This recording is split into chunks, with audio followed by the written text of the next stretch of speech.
নমস্কার বন্ধুরা, সোনার কিচেন ঘরে তোমাদেরকে স্বাগত জানাই। তো আজ আমি তোমাদেরকে খুবই মজাদার একটা ম্যাগি রেসিপি বানিয়ে দেখাবো। তো এই রেসিপির ভিডিওটি পুরো দেখার অনুরোধ রইল। আর রেসিপিটি যদি ভালো লাগে কমেন্ট করো, লাইক শেয়ার সাবস্ক্রাইব করে আমার পাশে থেকো। যারা এখনও পর্যন্ত আমার চ্যানেলটিকে সাবস্ক্রাইব করেছো তাদেরকে অসংখ্য ধন্যবাদ। যারা এখনও আমার চ্যানেলটিকে সাবস্ক্রাইব করনি, অনুরোধ রইল আমার চ্যানেলটিকে সাবস্ক্রাইব করে আমার পাশে থাকার জন্য। যারা আমার ফেসবুক পেজ থেকে দেখছো তাদের কাছে অনুরোধ রইল ফেসবুক পেজটা একটা লাইক দিয়ে একটু ফলো করে দেওয়ার জন্য। তো রেসিপিটি বানানোর জন্য এখানে দেখো আমি একটু গাজর ছোট করে কেটে নিয়েছি। তোমরা তোমাদের পছন্দ অনুযায়ী শেপ দিয়ে কেটে নিতে পারো। আর একটু আমি বিনস ছোট করে কেটে নিয়েছি। আর এখানে আমি 2টো ডিম নিয়েছি আর 2টো প্যাকেট ম্যাগি নিয়েছি। তো রেসিপিটি বানানোর জন্য প্রথমে দেখো আমি গ্যাসের মধ্যে একটা কড়াই বসিয়ে দিয়েছি। কড়াইয়ের মধ্যে আমি একটা মগ জল দিয়ে দিলাম। জলের পরিমাণটা আমি একটু বেশি দিয়ে দিলাম। দিয়ে ওই জলের মধ্যে আমি একটু নুন দিয়ে দিলাম। জলটা যখন খুব ভালোভাবে গরম হয়ে যাবে ওই জলের মধ্যে প্রথমে আমি গাজর আর বিনসটা একটু দিয়ে দেব। দিয়ে আমি একটু সিদ্ধ করে নেব।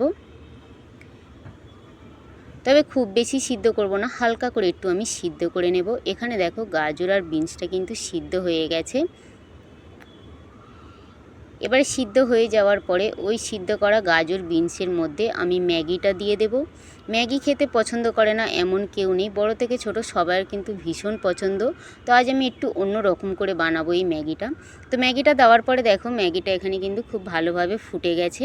এবারে এই ম্যাগিটার মধ্যে আমি যে ম্যাগি মশলাটা আছে ওই ম্যাগি মশলাটা আমি দিয়ে দেব। ম্যাগি মশলাটা দিয়ে আমি একটু নাড়াচাড়া করে নেব। নাড়াচাড়া করে নেওয়ার পরে এই ম্যাগিটাকে আমি একটু লাবিয়ে রেখে দেব। সাইড করে লাবিয়ে রেখে দেবো। সাইড করে লাবিয়ে রেখে দেওয়ার পরে এখানে দেখো আরও একটা আমি তাওয়া বসিয়ে দিয়েছি। তাওয়ার মধ্যে আমি একটু সাদা তেল দিয়ে দিয়েছি। তেলটা একটু হালকা করে আমি গরম করে নেব।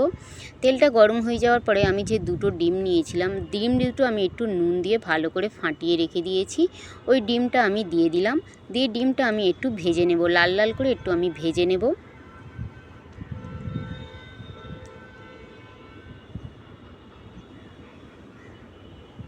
ডিমটা ভেজে নিয়ে ডিমটা আমি একদম ঝুরো করে ডিমটা ভেজে নেব। ঝুরো করে একদম ডিমটা এইভাবে ভেজে নিলে ম্যাগিতে দিলে কিন্তু খেতে দুর্দান্ত লাগে। তো এইভাবে দেখো আমি একদম ঝুরো করে নিলাম ডিমটাকে ঝুরো করে এইভাবে আমি ভেজে নিয়েছি। এখানে কিন্তু ডিমটাও কিন্তু ভাজা হয়ে গেছে। আর এখানে দেখো ডিমটা আমি ভেজে নিয়েছি। এবার এই ডিমটা আমি লাবিয়ে নিলাম। লাবিয়ে নেওয়ার পরে আমি যে ম্যাগিটা বসিয়ে রেখেছিলাম ওই ম্যাগির মধ্যে আমি ডিম ভাজাটা দিয়ে দিলাম। ডিম ভাজাটা দিয়ে আমি খুব ভালো করে ম্যাগির মধ্যে আমি মিশিয়ে নেব। মিশিয়ে নিয়ে আমি 30 সেকেন্ডের মতন খুব ভালো করে ডিমের সঙ্গে ম্যাগিটা ফুটিয়ে নেব। তো এখানে দেখো 30 সেকেন্ড ডিমের সঙ্গে ম্যাগিটা খুব ভালো করে আমি ফুটিয়ে নিয়েছি। আর এখানে কিন্তু আমার ডিম দিয়ে ম্যাগিটা কিন্তু রেডি হয়ে গেছে। আর কত সুন্দর দেখো দেখতে লাগছে। বাচ্চারা কিন্তু একদম সবজি খেতে চায় না, তো এইভাবে কিন্তু একটু সবজি দিয়ে ম্যাগি বানিয়ে দিলে বাচ্চা থেকে বড় সবাই কিন্তু ভীষণ ভালো লাগবে। তো আমার মতন করে তোমরাও একবার এভাবে ম্যাগি বানিয়ে খেয়ে দেখতে পারো। আশা করি ছোট থেকে বড় সবার কিন্তু ভীষণ ভালো লাগবে।